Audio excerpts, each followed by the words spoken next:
네, 저희 쏠림 같은 경우에는 좀 더 지속될 거다라고 판단을 하고 있는데요. 저는 개인적으로 퀀트니까 이제 위대한 퀀트 애널리스트들 중에서 가장 존경하는 분 중에 하나가 리차드 번스타인이라고 하는 퀀트 애널리스트 분이시거든요. 이분이 했었던 유명한 얘기 중에 하나가 불황에서는 성장주를 사고 호황에서는 가치주를 사라 라는 얘기를 합니다. 이 이유는 간단하죠. 불황 국면이 되면은 전체 기업들 중에서 성장하는 기업들이 별로 많지가 않아요. 그렇기 때문에 성장하는 기업들은 프리미엄을 받기 때문에 불황에서는 성장주를 사라 라고 얘기를 하고 있습니다. 미국 경제 성장률 전망치를 보면은요, 2분기까지는 예상보다 높게 나왔는데요, 3분기, 4분기로 갈수록 성장률은 떨어질 걸로 지금 추정치가 형성되어 있고요, 4분기에는 마이너스 성장까지 내려갈 걸로 추정치가 형성되어 있는 상황이죠. 어떻게 보면은 경제 성장률이 낮아지는 상황에서 성장하는 기업들 같은 경우에는 감소할 수밖에 없습니다. 그 얘기는 당연히 성장하는 기업들 같은 경우에는 프리미엄을 받을 수밖에 없는 상황이죠. 쏠림이 되고 있는 업종들 보시면요, 공통적인 특징은 올해 혹은 내년에, 그것도 아니면 장기적으로 성장성이 기대된다라는 공통점을 가지고 있습니다. 결국 쏠림이 나온다라는 거는 이 성장하는 기업으로 쏠림이 나올 텐데, 미국 같은 경우에도 하반기에 경제 성장률 둔화되고요, 한국 저성장 내년까지 이어질 걸로 전망되고 있고, 여기에 추가적으로 중국 같은 경우에도 생각보다 경기 성장이 빠르지 않은 상황이 나타나고 있거든요. 이러한 국면이라면은, 성장률이 둔화되는 국면이라면은 당연히 성장성 있는 기업들 좀 더 쏠림 나타날 수 있다라고 보고 있고요. 이거는 미국 경제 성장률이 마이너스를 지나서 다시 플러스로 돌아올 수 있는 내년도 1분기까지는 좀 더 이어질 수 있는 현상이라고 생각합니다. 제가 좀 같이 분석을 하는 것 중에, 저는 퀀트다 보니까 기업 실적에 대해서 분석을 하는데요, 같이 보고 있는 지표가 기업 실적 발표에서 사용한 단어들입니다. 특히 미국 기업들 같은 경우에는 이제 실적 발표 이 대본을 얻을 수가 있어가지고 여기에서 사용한 단어들을 이렇게 카운팅을 할 수가 있는데요, 이번 2분기 어닝 시즌에서 나타난 특징들 두 가지 말씀드리면은, 그동안 좀 부정적인 이슈 때문에 좀 사용되었던 단어들이 1분기, 2분기 오면서 점차 사용량이 감소하고 있다라는 점입니다. 대표적인 부정적인 단어는 공급망이라든지 인플레이션, 이런 단어들의 사용 같은 경우에는 감소를 하고 있고요. 반대로 증가하고 있는 단어 같은 경우에는 의외로 AI라는 단어가 올해 1분기부터 급격하게 늘어나고 있는 모습을 나타내고 있습니다. 이거는 비단 테크 기업이 아니라고 할지라도 다른 업종에서도 이 AI라는 단어의 사용량이 늘어나고 있고요. 대표적으로 물론 하드웨어 기업은 아니지만 이 사이버 보안 업체 중에 이 팔로알토라고 하는 기업이 있는데요, 이 팔로알토 같은 경우에는 실적 발표할 때 자사의 AI를 활용한 보안 플랫폼이 사용량이 늘어나면서 매출이 개선되고 있다라는 발표를 했고요. 그러면서 주가는 강세를 보였습니다. AI라는 기술을 활용해가지고 테크 업종이 아니다라고 하더라도 자기네 플랫폼에 혹은 자기네 사업에 접목시켜서 생산성을 개선시킬 수 있다라고 하면은 그 기업들 같은 경우에는 좀 성장성이라든지 수익률 관점에서 개선 흐름이 나타나고 있고요. 그 얘기는 뭐냐면요, 전 업종에 걸쳐서 AI 사용에 대한 수요 같은 경우에는 계속해서 늘어날 거다라는 거죠. 실제로 이거를 확인할 수 있었던 게 이 엔비디아 실적이라고 생각을 하고 있습니다. 엔비디아 실적 보시면은요, 가장 그 비중이 높은 성장성을 보였던 건 역시 데이터 센터인데요. 데이터 센터 분야의 성장성이 늘어났던 이유는 AI 어플리케이션, 대표적으로 챗GPT 같은 것들의 사용이 늘어나면서 이를 위한 투자가 늘어나고, 그렇기 때문에 이 칩 재고가 이렇게 쌓기 위해서 수요가 늘어났다라는 얘기를 했기 때문입니다. 그런 거를 살펴본다면은 당연히 AI 기반의 성장세 같은 경우에는 좀 더 이어질 수 있을 거다라고 보고 있고요. 그렇다면은 이 AI 쪽만 이렇게 올라가고 있느냐라고 보면은 사실 그렇지는 않습니다. 엔비디아 실적을 말씀드렸으니까 다시 좀 더 이어서 말씀을 드리면은요, 2020년에 엔비디아가 강세를 보일 때 실적을 이끄는 세 가지 축은 첫 번째 데이터 센터, 두 번째 이 암호화폐 관련 수요, 그 다음에 게임 수요였습니다. 지금 같은 경우에는 암호화폐 관련 수요 같은 경우에는 많이 줄어들었고, 지금 데이터 센터의 성장률이 가장 크기는 하죠. 그렇다고 해가지고 게임 같은 상대적으로 좀 눈에 덜 띄는 업종의 수요가 없어졌냐라고 보면은 사실 그렇지는 않거든요. 이미 YOY로 게임 업종 이 매출 역시도 사업부 역시도 엔비디아는 뭐 20% 이상의 성장세를 보이고 있습니다. 그 얘기는 뭐냐면은요, 물론 가장 각광받는 거는 AI 쪽인 거는 맞아요. 하지만 이거에 파생돼 가지고 다른 업종, 다른 IT라든지 소프트웨어 관련 수요 역시 늘어날 수 있다라고 생각을 한다면은 AI가 이끄는 테크 업체 강세 같은 경우에는 좀 더 이어질 수 있는 환경이다, 이렇게 말씀을 드릴 수 있을 것 같습니다. 금리와 밸류에이션 같은 경우에는 굉장히 밀접한 상관성이 있습니다. 금리가 올라가면은 밸류에이션이 떨어진다. 이거는 밸류에이션의 기초 중에 기초거든요. 다만 하나 말씀드릴 거는 밸류에이션과 금리의 관계 같은 경우에는 이렇게 직선으로 형태가 아니라 이렇게 밑으로 둥근 형태로 되어 있습니다. 그 얘기는 뭐냐면요, 금리가 굉장히 낮은 제로금리 수준일 때는 금리가 약간만 올라가도 밸류에이션이 크게 깎이는 현상이 나타나고요. 금리 레벨이 올라가면은 이제 금리가 올라가도 밸류에이션이 떨어지기는 떨어지는데 저금리일 때에 비해서는 좀 덜 떨어진다, 밸류에이션이 조금 적은 폭으로 떨어진다, 이렇게 말씀을 드릴 수가 있을 것 같아요. 그 얘기는 뭐냐면요, 2022년 같은 경우에는 시장 금리를 굉장히 빠르게 올리는 타이밍이었잖아요. 그때 같은 경우에는 당연히 테크 업체들 굉장히 타격을 입을 수밖에 없었겠죠. 제로금리에서 올라가는 타이밍이었으니까 작은 금리 상승에도 불구하고 밸류에이션은 크게 영향을 받을 수밖에 없었습니다. 반면 지금 같은 경우에는 금리 레벨이 높아졌죠. 그렇기 때문에 금리가 올라가면 밸류에이션 영향을 받긴 하지만 2022년에 비해서는 2023년 하반기 오면서 이 민감도가 많이 떨어져 있다, 이거는 말씀드릴 수 있을 것 같아요. 그리고 또 하나, 금리가 그러면 계속해서 올라갈 것이냐, 이거에 대해서 좀 생각을 해보셔야 되는데요. 기준금리를 먼저 생각을 해볼까요? 기준금리 같은 경우에는 지금 9월달 정도까지는 동결을 하겠지만 그 다음에 한 번 인상할 거냐 혹은 인상하지 않을 거냐, 이거에 대해서는 여전히 왈가왈부가 남아있는 상황입니다. 하지만 이거에 대해서는 저는 말씀을 드릴 거는 야구로 얘기하면은 지금이 8회 말이냐 9회 말이냐 이 차이라고 생각을 하고 있어요. 금리 인상할 수도 있겠죠. 그러면은 한 번이 더 마지막일 거고요. 하지 않는다라면은 지난번이 마지막이었을 가능성이 큽니다. 거의 8회 말, 9회 말 그 어느 시점이냐 차이지 경기의 끝이 다가왔다라는 사실은 다르지 않다라는 거죠. 기준금리가 더 이상 올라가지 않고 기준금리가 올라가지 않는다라는 거는 여기에서부터는 이제 인플레이션이 둔화되기에는 흐름이 나타나기 때문이다, 이렇게 보시면 될 것 같고요.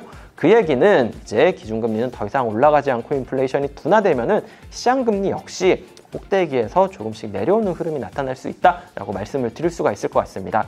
결론적으로 말씀을 드리면은요, 밸류에이션과 시장 금리는 굉장히 밀접한 관계에 있지만 지금은 이제 금리 레벨 자체가 올라왔기 때문에 민감도가 약간 떨어져 있고, 두 번째는 시장 금리 자체도 올해 하반기 내년으로 갈수록 좀 내려오는 그림이 될 가능성이 크다라는 점을 인지한다라면은 지금 시장 금리, 기준금리 측면에서 성장주를 배제할 이유는 없다, 이렇게 말씀을 드릴 수가 있을 것 같습니다.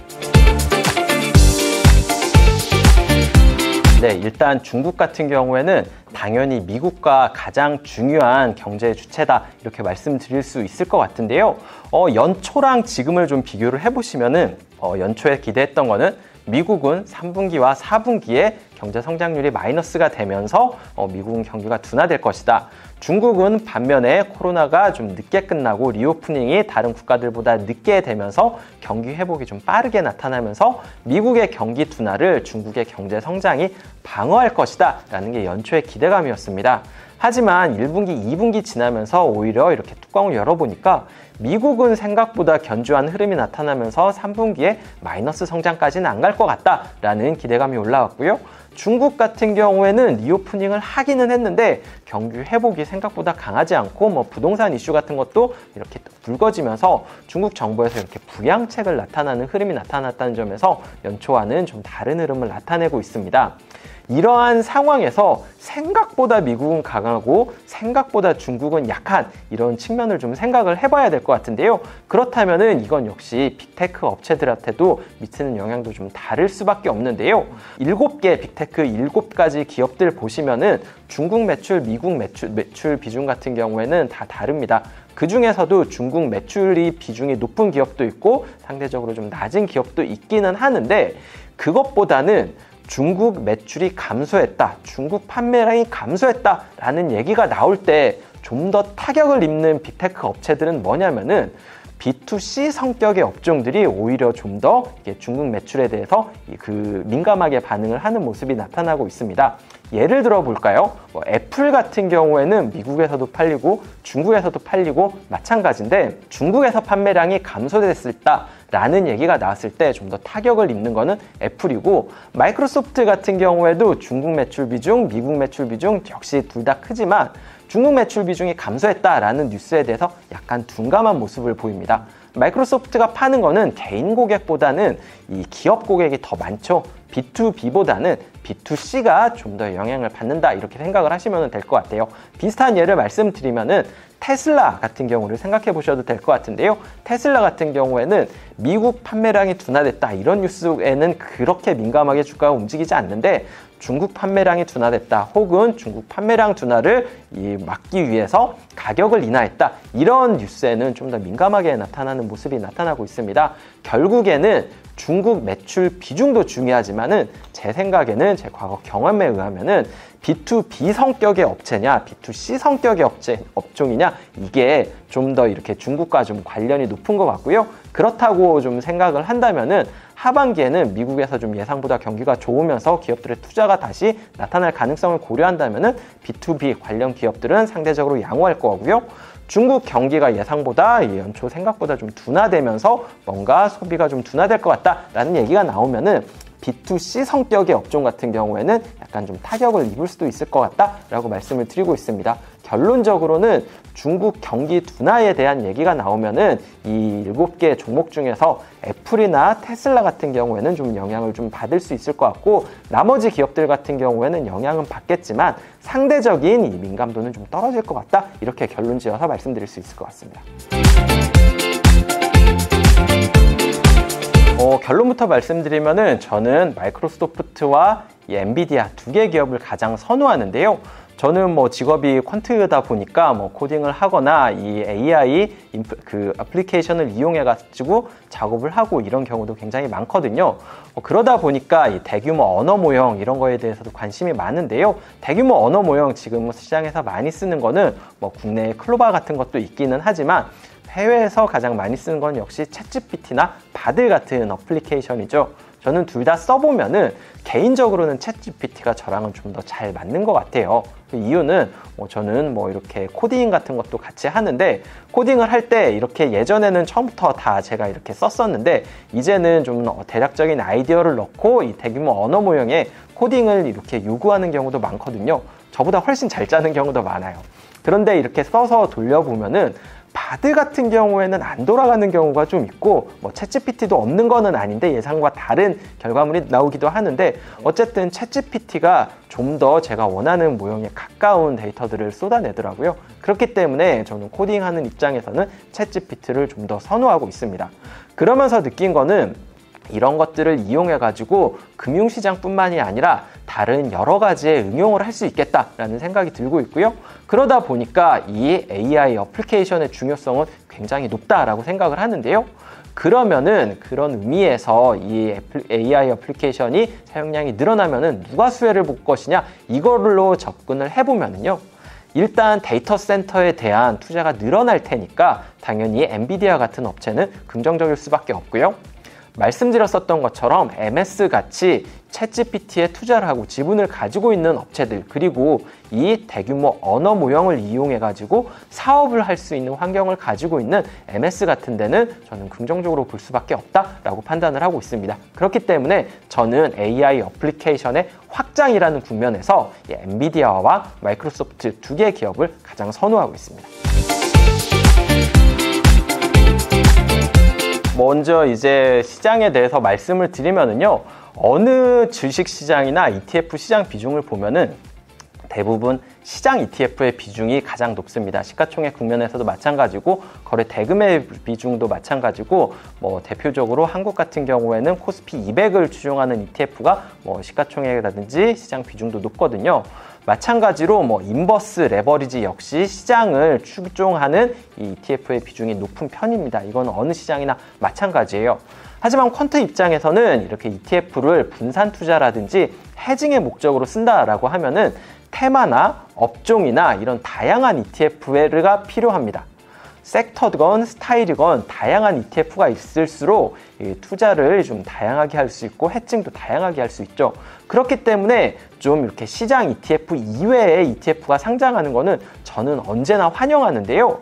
이 미국 빅테크 업체들 이렇게 국내에 상장된 ETF를 통해서 투자를 할 수도 있고 이제 인버스 이용해서 헤징도 할 수 있고 그리고 레버리지를 이용해 가지고 좀 과감한 베팅도 할 수 있는 상품이 늘어난다는 거는 굉장히 투자자 입장에서는 환영할 일이라고 생각을 하고 있고요. 이거는 뭔가 ETF를 이용해서 포트폴리오를 만들 수 있는 퀀트 입장에서도 굉장히 환영할 만한 일이라고 생각을 하고 있습니다. 이번에 이 ETF들 좀 각광을 받아가지고 다른 성장주 ETF들, 다른 테마형 ETF들까지 좀 상장으로 이어졌으면 좋겠다. 이렇게 응원의 말씀 드릴 수 있을 것 같습니다.